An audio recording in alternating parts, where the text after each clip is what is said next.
చాటున పిందెను చూస్తా, సోకు తీగల్లో పండును కోస్తా, నువ్వొస్తే కప్పిస్తా ముద్దుల ముంతమ్మో. ఉక్కపోతకి ఊపిరి పోస్తా, పక్క మేతకు పంట కట్టిస్తా, ముద్దిస్తే బుక్కిస్తా మధ్యల మోతయ్యో.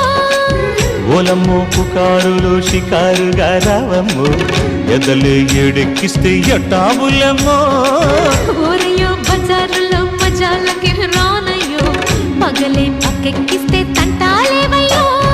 మిట్టిల మీదున్న మిస్సమ్మయ్య సంటే వడ్డీలతో పాటు ఒళ్ళోకి వస్తుంటే పొగరు చిల్లకల్లెగి